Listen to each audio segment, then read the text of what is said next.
Hello, welcome back to another video. If you are new here, my name is Chiz. My pronouns are they, them, or she, her, I guess, but they, them is preferred.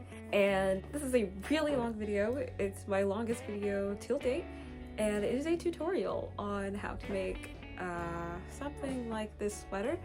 I saw this sweater on my Pinterest and I was like, I could probably crochet that.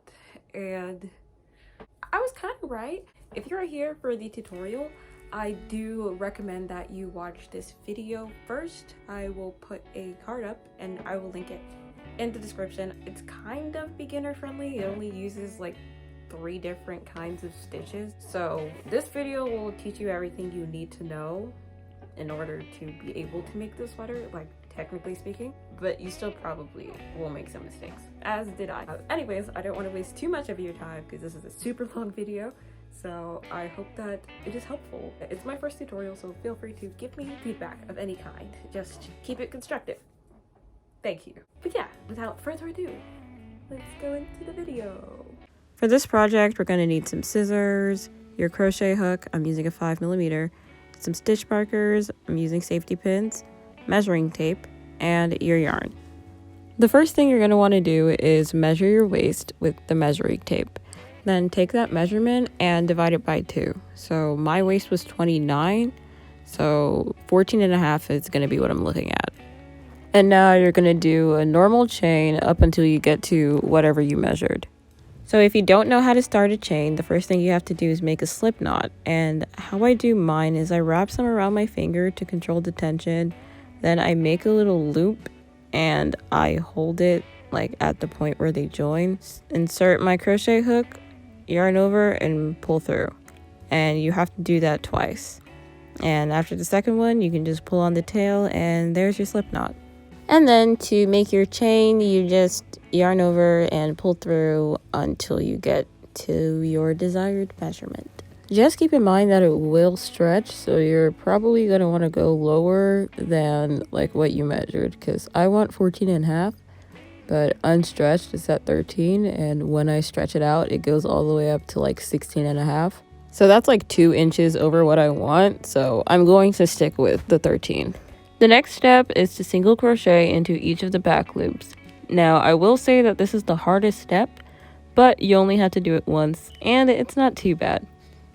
The reason we do this is to give it like a nice little like closure on the edge instead of having ribbing, or the alternative of just having nothing, which would look weird and it would look like the sweater is not done. This is the back panel, by the way. I did it like as a test to see how many rows I needed to do. But yeah, it's kind of hard to see, but it makes a difference. Okay, so single crochet into the back bump of the chain. I think I said back loop, but what I actually meant was back bump. And it is kind of hard to see on the black yarn, and I'm sorry about that. I will link a video it's pretty short, 30 seconds. And it shows you how to do this. So I'm not going to waste your time showing you something you can't see. But you are going to do that all the way down to the end of your chain.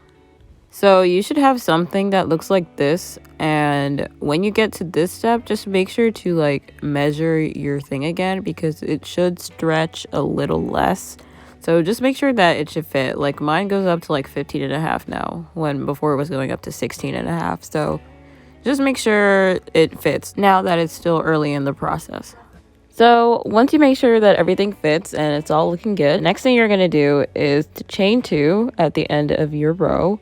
After that, you turn your work and you start just regular double crocheting. So yarn over, insert your hook into the stitch, yarn over again, pull through, yarn over, pull through 2, yarn over, pull through the other 2.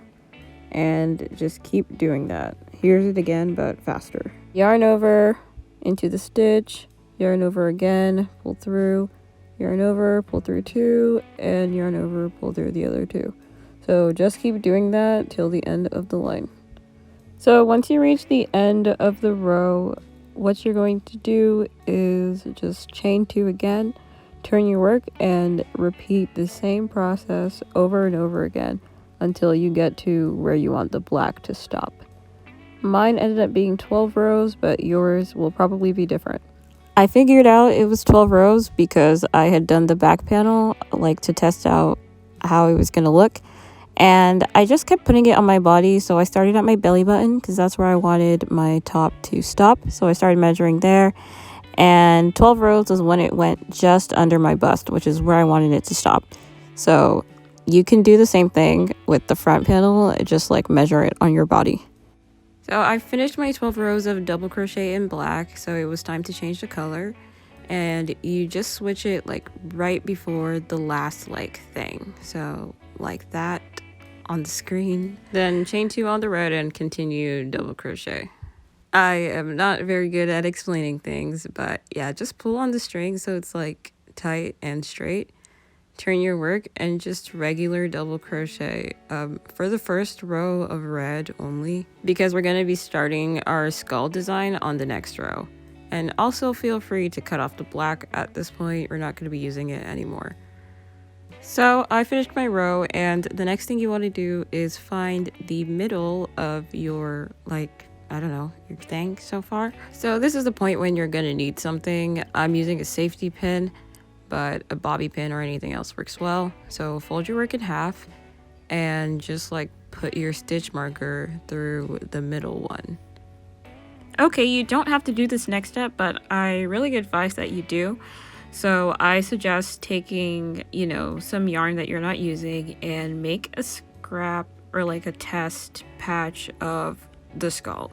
So I decided that I don't want the teeth anymore and I want to make it smaller. And I can do all that because I can count how many stitches I used here and then just like adjust it based off of that.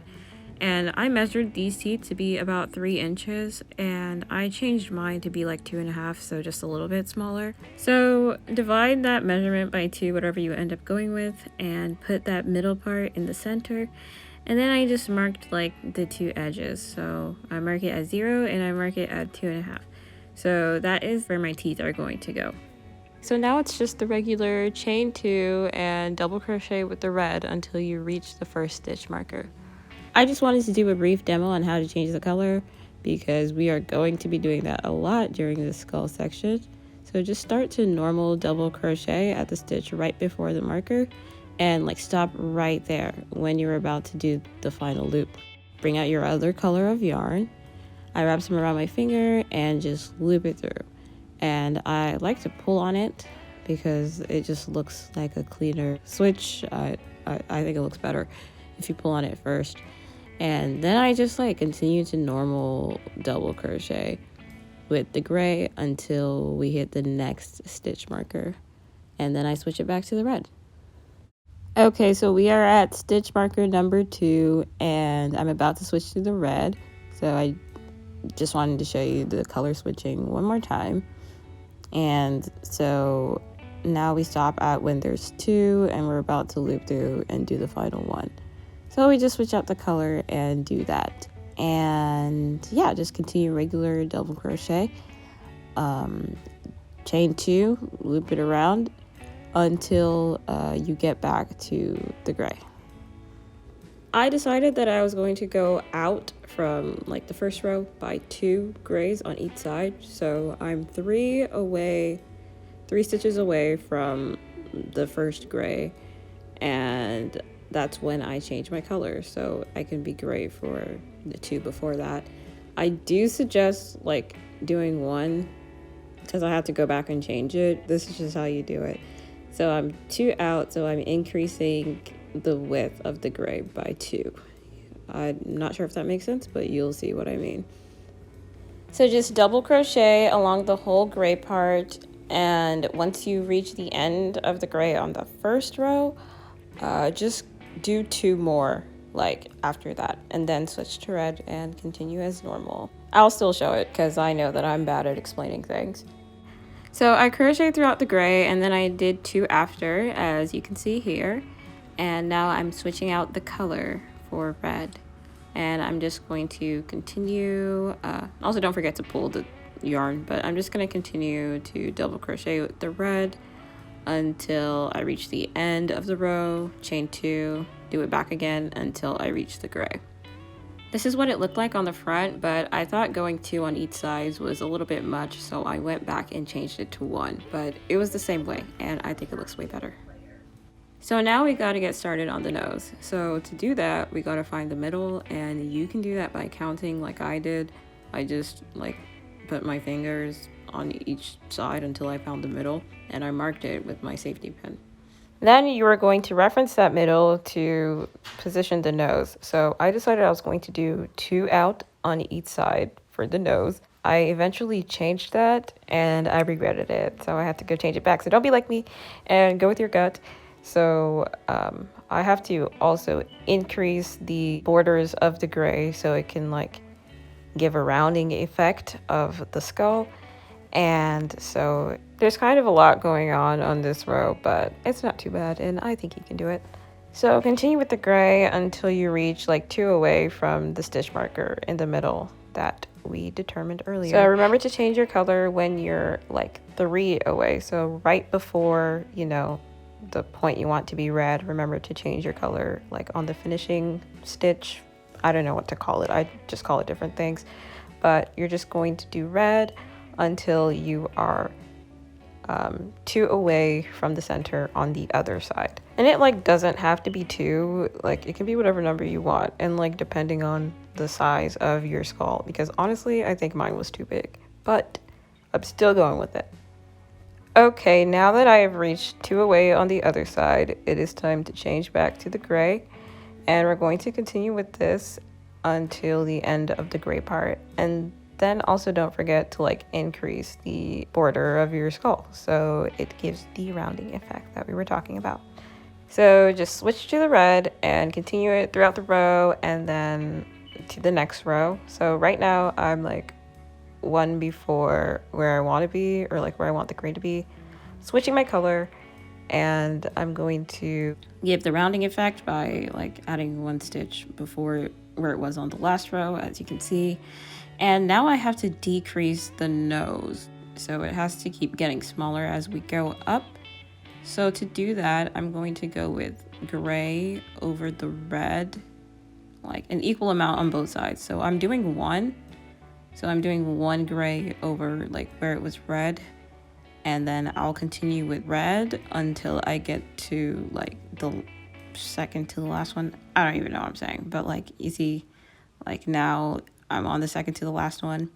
I switch the color, and then I make the last one gray, so it like effectively decreases the size of the nose. And then you just continue on with gray until you are 1 out from the last row, you know, the rounding effect, and you switch back to red, and you know the rest. Here's what it looks like, by the way. As you can see, the nose like has decreased. And we're gonna do this 1 more time, but also we have to start the eyes. So, you know, rounding effect, increase it on each side 1 time, and then the eyes are going to start with a width of 3 stitches. So I got that number from like my test patch. So after the rounding effect stitch, I do 1 more, and then I transition into the red for the eyes. And I do the red for 3 stitches, and then I switch back to the gray, and now we have to reduce the nose. There's kind of a lot going on in this row, but it is the most complicated row, so once you get through this one, you have basically done them all. So we're going to reduce the nose in the same way we did it on the previous row. So we're going to go 1 gray into the red on each side of the nose, and in between we're gonna have our red. And after this row, you are done with the nose. But continue on with the gray. You still have to do the eye on that side, so just count how many like gray stitches are between the nose and the other eye, and then just repeat that on this same side. So I have 2 stitches between the nose and the other eye, so after 2 I'm going to switch back to the red for 3 stitches, and then I'm going to switch back to the gray for I believe 2 more, and that's going to be the end of that row. Well, I mean, you have to switch back to red and finish it up, but that's just normal stuff. All right, this is what it's looking like so far. Hopefully your nose is smaller than mine, because I did go back to change it. But you know, it's coming together. It looks like something. So anyways, the next row is the last row of like increasing. For the next row, we are not going to increase the width of the skull. So we are going to just continue with gray right on top of the last row.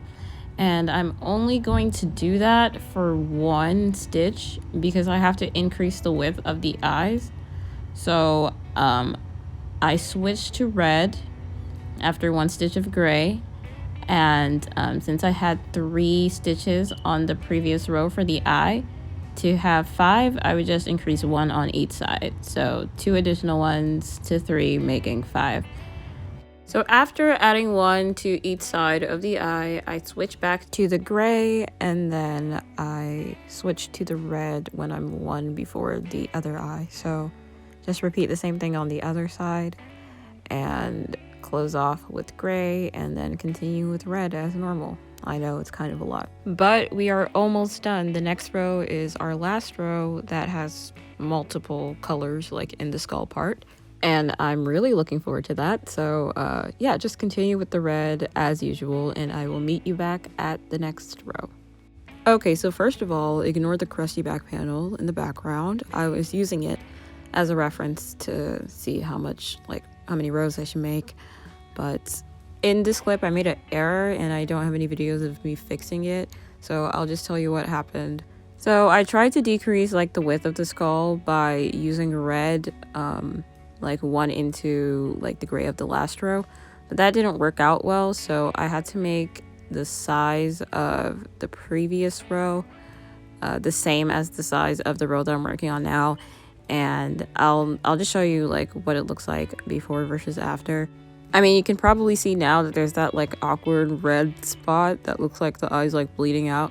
So I just went back and replaced that red stitch with gray, and this is what it looked like when I did that. So now it looks like that, which is way better. And for what I did for the eye is I just decreased the size of the eye. So the last row of eye was 5, so I have to make this one 3, just like the first row, so it can look like rounded. And that is all I did for the eye. And I just matched the number of stitches on the other side to the number of stitches on this side. So there were 2 on like the borders of the eye, so 2 gray stitches on the borders of the eye. So I just did that on this side as well. And we are done with the facial features of the skull. So, you know, just continue with your red until the next row. And I know you're getting the hang of this now, but I just feel the need to say it every time. I'm sorry. So this is what mine looks like. I hope that yours has a smaller nose because I just think it looks better. And anyways, on to the next row. So we are going to decrease the size of the skull because we want it to round off on the top, you know, have a nice round top head. I don't know. So I'm just decreasing by 1 on each side. And it's not like a crochet decrease. Like, I'm sorry for using that word, but I don't know what else to say. So I'm just like using the red on like each side, like 1 into the gray. So we're on the second to the last gray, and then we switch it to red. So it's just all gray all through. Easy stuff. You got this. So now I think we can do like 1 more row of gray and like decreasing it. So just red into each of the sides where gray once was. Yeah. And just gray throughout until the second to the last one, and then we change it to red. And that is it for our skull pattern. Alright, so it is the next day, and as you can see, the skull looks a bit different than it did yesterday. I went back and changed a few things that I didn't like because I knew I was going to regret it. So this is your sign. If you don't like it, change it, you know, because at some point it's going to be too late and you're going to be mad at yourself. I would also like to include the reminder to increase in the red area because of your chest measurements. So try to get it up to your chest measurements gradually as you go along. Like you can see that mine kind of curves outward, and yours should have a shape somewhat similar to this. I am so sorry, this is kind of all over the place. It is the same process as the last skull, so I'm not going to be showing how I did this one because I didn't even record it. I was just trying something out. So, you know, don't be afraid to experiment. Anyways, I'm going to complete this panel, sort of, with just red all the way across. And I'm going to tie it and secure it. And you can cut off the gray at this point. Alright, so I did 2 more rows of the red, and now it's time to do the part that goes over your shoulders. I don't know what anything's called, but you'll see what I mean. I tried to mark where these would go on my body, so as you can see, I'm just putting it against my chest and like trying to figure out where would be the best place for it. I just placed my fingers where I ideally wanted the shoulder straps, which is what I'm calling them, where I wanted them to be. So I just marked it right there. Then I took my ruler because I lost my measuring tape, and I just measured it out, and I think it was like 4 inches or something like that. And the reason that I measured it is so it'll be equal on both sides. So now it's time to do the shoulder straps, and here's how you get started. So I just wrap them around my finger. That's how I control my tension. So you just have some hanging out, as you can see. You put your crochet hook through the first one, grab that yarn, and chain. And that counts as a chain 1.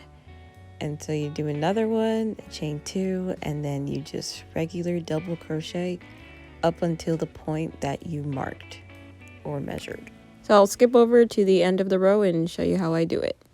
So when you're on the side close to the skull, you typically want to decrease so it gives the neckline like a slope and it's not so straight. Unless that's how you want it, but personally, I wanted more of a rounded neckline than a square. Alright, so I'll show you how to do a decrease.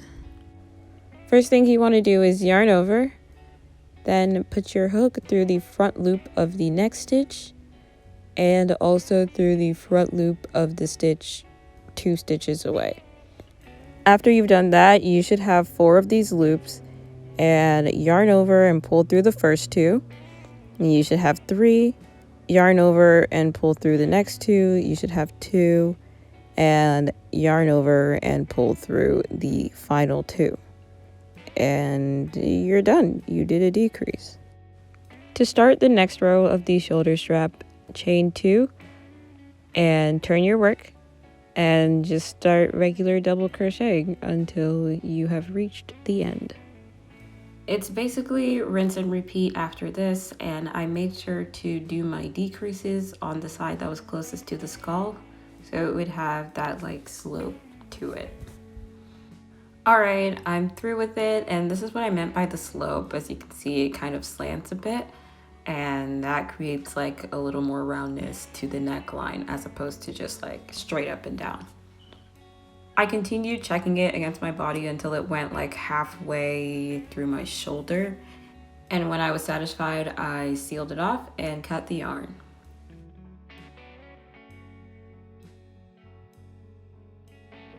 Okay, so the final part of the sweater is to do the sleeves.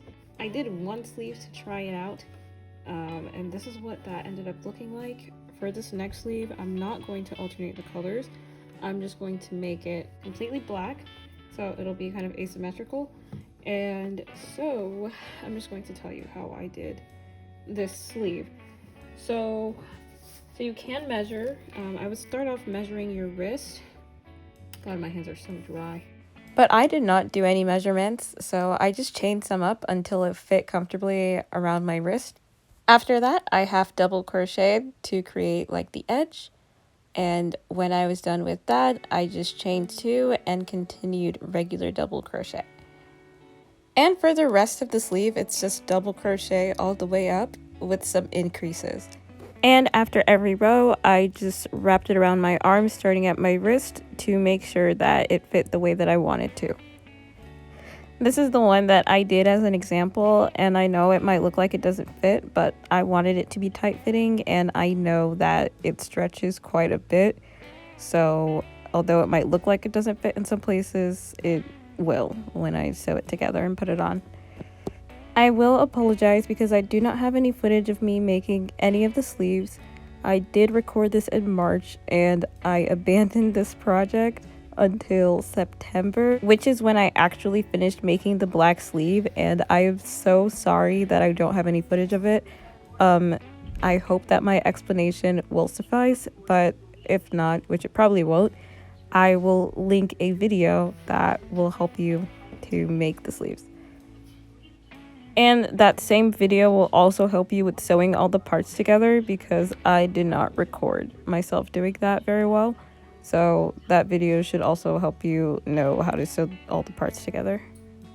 I also don't have the best footage of me sewing everything together in a way that would be helpful, but the general process is to sew the front and the back panels together. And when you're done with that, add the sleeves on the sides. And when you're done with that, it should look a little like this. Now it's closed, but if I open it, you can see where I sewed the sleeves on. And I used the gray so it'll be easier to see.